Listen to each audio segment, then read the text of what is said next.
अस्सलाम वालेकुम दोस्तों, आऊं आहियां अवां जो पंहिंजो अली हसन चढ़ड़ ऐं अवां ॾिसी रहिया आहियो मुंहिंजो यूट्यूब चैनल ऐं फेसबुक पेज अली हसन चढ़ड़।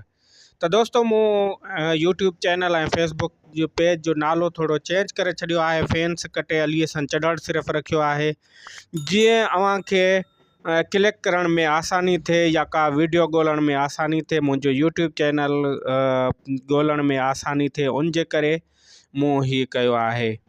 अॼु ॻाल्हि कंदासीं ड्रामो सीरियल दो दो जे बारे में, ऐं उन खां पहिरियां मुंहिंजे चैनल खे सब्सक्राइब कयो, लाइक कयो, कमेंट कयो ऐं दोस्तनि ताईं शेयर कयो। त दोस्तों ड्रामा सीरियल दो दो जेको आहे तमामु बहितरीनु ड्रामो आहे। उन में तमामु बहितरीनु एक्टर आहिनि, उन्हनि जे कास्टिंग थी वई आहे। उन में आऊं बि आहियां अली हसन चढ़ड़। उन खां अलावा ॿिया तमामु बहितरीनु एक्टर आहिनि, जंहिंमें मोहम्मद हुसैन आराई आहे, उहो हाकिम जो करेक्टर करे पियो, ऐं मुंहिंजो जेको करेक्टर आहे उहो दिलावर जो करेक्टर आहे। उन खां अलावा शहज़ादो बागराणी हीअ जेको आहे गुलाब जो करेक्टर करे पियो। ऐं इन ड्रामे में तमामु ज़बरदस्त जेके एक्टर आहिनि उहे कमु कनि पिया। कुझु जेके आहिनि मूं हिन में ॾिना आहिनि ऐं कुझु अॻिते अव्हांखे जेका आहे इन बारे में मालूमात ॾींदुसि। फारीना रबाब जेका हिकु तमामु सुहिणी ऐं बहितरीनु एक्टर आहे, उहा नूरी जे करेक्टर में अचे थी। ऐं हिन खे अव्हां पहिरें हवेली ड्रामे में बि ॾिठो हुयो। हिन जी तमामु बहितरीनु एक्टिंग आहे। ऐं उन खां अलावा असांजो पिरी प्यारो दोस्त जेको आहे बासित जतोई, ऐं उहो बि हिकु तमामु बहितरीनु करेक्टर में अचे पियो, रोशन जे करेक्टर में अचे पियो। हिन खे अव्हां दोलाब ड्रामे में ॾिठो हूंदो। दोलाब ड्रामे में हिन जो तमामु बहितरीनु करेक्टर आहे ऐं हीउ जेको आहे हिन ड्रामे में आहे।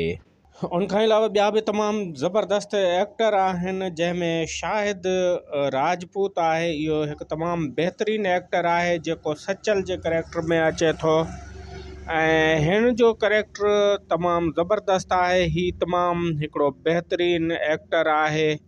उन खां अलावा ॿिया तमामु ज़बरदस्त एक्टर आहिनि, जंहिंमें वली मोहम्मद भट्टी आहे। ऐं वली मोहम्मद भट्टी जो जेको करेक्टर आहे दो दो ड्रामो में, उनजो वरियल जो करेक्टर आहे। ऐं हीअ हिकु तमामु बहितरीनु एक्टर आहे। हीउ ड्रामो जेको आहे दोलाब खां पोइ हिकु तमामु बहितरीनु ड्रामो आहे। ऐं हिन में हिकिड़ो ॿियो जेको करेक्टर आहे वहीद इमरान आराई, जेको मखण जे करेक्टर में अचे थो। वहीद इमरान आराई जी एक्टिंग जेका आहे उहा तमामु बहितरीनु एक्टिंग आहे ऐं तमामु हिकु ज़बरदस्त एक्टर, जंहिं हवेली में तमामु बहितरीनु करेक्टर कयो, सिद्रा शेख।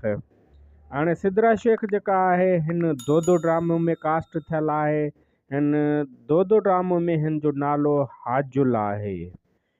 उन खां अलावा जेके हिन ड्रामे जो ख़ासि ताउन करे रहिया आहिनि उहो चौधरी अनवर आराई आहे, चौधरी शकील आराई आहे। इहे जेके आहिनि ड्रामे खे सपोर्ट करे रहिया आहिनि। हाणे दमबालो शहर आहे, उन में ही ड्रामो कास्ट कयो वेंदो ऐं ही लोकेशनूं ॾियनि पिया ऐं ताउन कनि पिया तमामु ज़बरदस्त नमूने।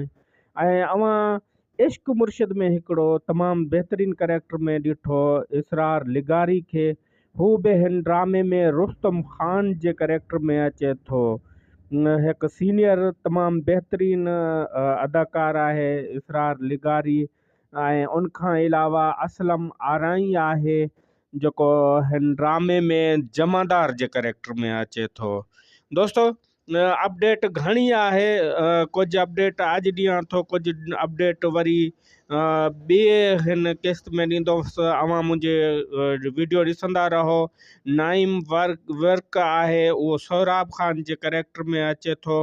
ऐं नईम वर्क जो बि तमामु ज़बरदस्त करेक्टर आहे ऐं हीअ सीनियर एक्टर आहे।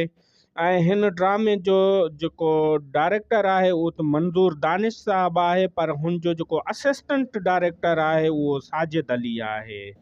ऐं हिकु तमामु ज़बरदस्त बहितरीन एंट्री एस भट्टी जी।